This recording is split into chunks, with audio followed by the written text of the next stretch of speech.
Hello my dear students, तो welcome back. कैसे हैं आप लोग? आशा करता हूँ सब लोग एकदम ठीक होंगे। जी हाँ, शुरू करते हैं चैप्टर नंबर 6। बहुत ही इंटरेस्टिंग चैप्टर हमारा चल रहा है। अब आते हैं पाई डायग्राम के ऊपर। देखो भाई, पाई डायग्राम जो है ना, उसको एक ही डायग्राम को बहुत सारे डायग्राम, ये एक पाई मतलब सर्कल है, उसको छोटे छोटे पीसीस में एक सर्कल। देखो भाई, केक को जब हम लोग कट करते हैं तो वैसे ही ये सर्कल को कट किया गया है और हर एक पार्ट को पाई बोला गया है।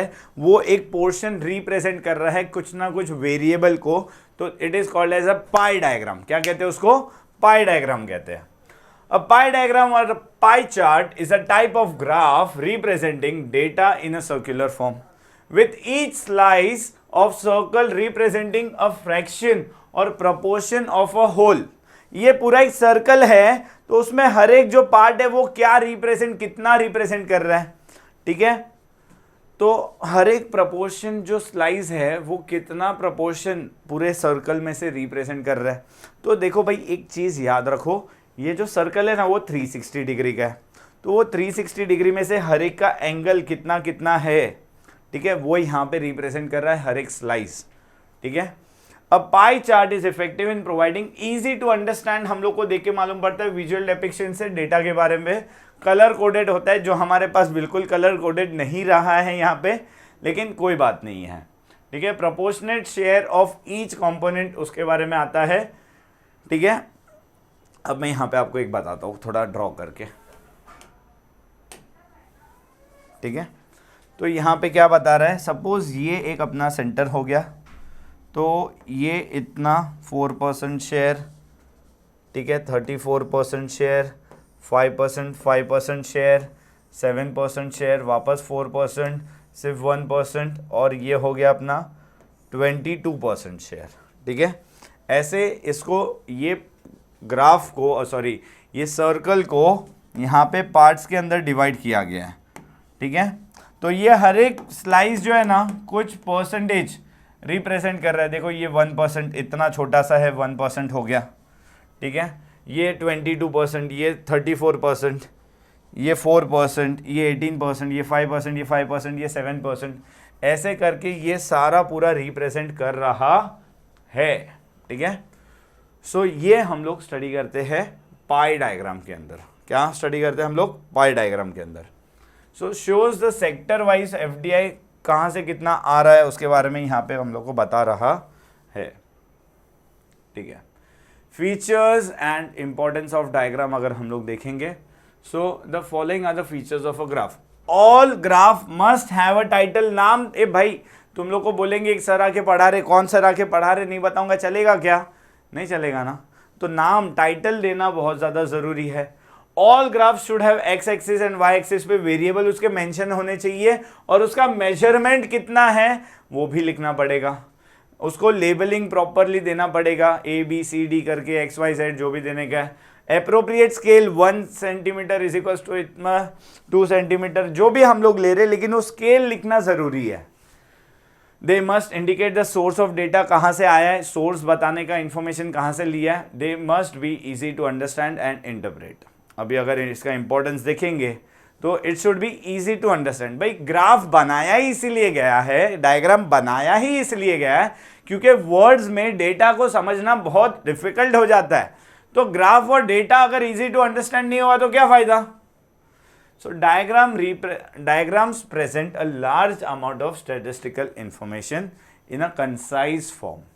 With the help of diagram, one can understand the trends and pattern in data at a glance. ठीक है, एक ही बार देख के हमको उसका डेटा देख के ट्रेंड और पैटर्न समझ में आता है। A look at the demand और the supply curve immediately हमको बताता है कि रिलेशनशिप क्या है वेरिएबल का। A downward sloping curve indicates inverse relation. Upward sloping curve indicates the direct relation. The steepness of the demand curve can indicate whether demand is elastic or inelastic. Similarly, line graph, bar graph, pie charts make it easy, अलग अलग तरीके से हमको उसका trend समझ में आ जाता है। फिर आता है attract attention. Diagrams generate more attention. देखो डायग्राम देख के कैची होना चाहिए, क्या होना चाहिए, कैची, कि देख के टेक्स्ट थोड़ा देख के बोरिंग लगता है, बट डायग्राम कितना कैची होता है। Often it becomes tedious to go through a large amount of numerical information and उसका explanation. A diagram can be use to draw attention, catchy एकदम, ठीक है, since it is concise, short में सब कुछ आ जाता है। Diagram make the study of economics more interesting. फिर आता है ईज ऑफ कंपैरिजन। देखो सब डिवाइडेड डायग्राम या बार डायग्राम या परसेंटेज डायग्राम, तो ये डायग्राम्स क्या होते हैं, हम लोग कंपैरिजन कितना इजीली कर सकते हैं। So diagram and graph are extensively used to present the data in a way that helps to make the comparison between data हम लोग इजीली कर सके। In macro economics historical comparison between the data pertaining to different times period is very important. क्या अलग अलग time का data अगर हमको मेजर करना है, कंपेयर करना है, तो उससे एक ट्रेंड मालूम पड़ता है, एक पैटर्न मालूम पड़ता है, ठीक है। For this purpose bar diagrams, multiple line graphs बहुत ही काम में आता है अपने को। For example with the help of bar diagram we can easily understand the change in GDP, कितना चेंज हो रहा है over the time. Line graph से हम लोग को time series, macro economic variable मालूम पड़ता है, ठीक है। फिर यूनिवर्सल एप्लीकेबिलिटी, ये जो डायग्राम बनते हैं ना, ऐसा नहीं है कि इंडिया में अलग तरीके से बनेंगे, कहीं और अलग तरीके से, नहीं, ये एप्लीकेबल हर जगह पे होता है। तो इसकी एप्लीकेबिलिटी है ना, एनी टाइम एनीवेयर, हर जगह पे काम में आते हैं। फिर आता है saving of time. Since diagram present complex data in a simplified concise manner, they make for quick understanding of economic phenomena. तो उससे हम लोग का फटाफट समझ में भी आता है, तो उससे टाइम बच जाता है। यहाँ पे डिसएडवांटेजेस बिल्कुल है इसके कुछ। So diagrams are, graphs are able to only एक जनरल अंडरस्टैंडिंग, प्रिसाइज डेटा हमको नहीं दे रहा है, एग्जैक्ट न्यूमेरिक डेटा नहीं समझ में आता है, थोड़ा गड़बड़ हो सकता है उसमें, ठीक है। इसके लिए they are useful common person के लिए अंडरस्टैंड करना डेटा। हावेवर सीरियस रिसर्चर्स जो होते हैं वो इसके ऊपर रिलाई नहीं कर सकते, उनको एक्चुअल न्यूमेरिक डेटा की ज़रूरत पड़ती है। Diagrams are not able to capture minute variation, छोटे छोटे जो होते हैं ना एकदम माइन्यूट, वो यहाँ पे न्यूमेरिकल वैल्यूज़ में हम लोग जो आते हैं वो यहाँ पे डायग्राम्स में नहीं ला सकते। Do not properly represent, data को प्रॉपरली रिप्रेजेंट नहीं कर रहे, कभी कभी मिसलीडिंग भी हो सकता है, रॉन्ग कंक्लूजन भी हमको मिल सकता है। Diagram should be used as a complementary, along with that एक एडिशन हेल्प के लिए यूज़ करो, लेकिन इसको एक ओनली सोर्स हम लोग नहीं यूज़ कर सकते, इसके ऊपर भरोसा कर सकते नहीं है। लिमिटेड एंड अप्रॉक्सीमेट इन्फॉर्मेशन देता है, तो यहाँ पे इसके साथ टेबल और टेक्स्ट को भी स्टडी करना ज़रूरी होता है। Diagram tend to portray only limited number of characteristic बताते, सारी चीज़ें उसके अंदर आती नहीं है। There are some limitations of line graph, जैसे कि लूज क्लैरिटी देता है, many data points are missed यहाँ पे, ठीक है।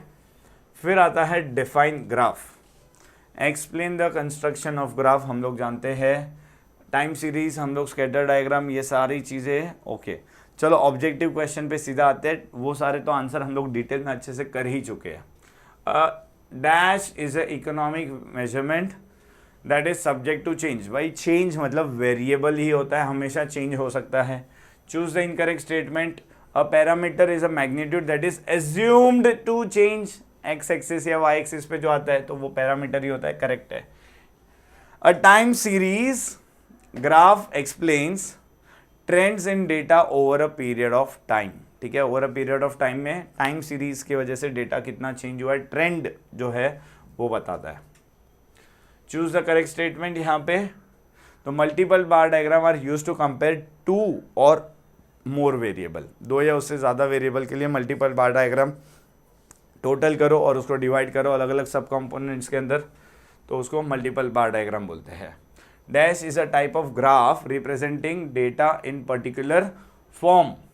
पाई चार्ट में हम लोग एक फॉर्म के अंदर, तो वो फॉर्म कौन सा है, सर्कल इज द फॉर्म, है ना, क्योंकि यहाँ पे कोई फॉर्म नहीं है, यहाँ पे कोई फॉर्म नहीं है, यहाँ पे कोई फॉर्म नहीं है, फॉर्म एक ही जगह पे है। फॉर्म मतलब एक आकार, तो सर्कल में एक आकार आता है, ठीक है।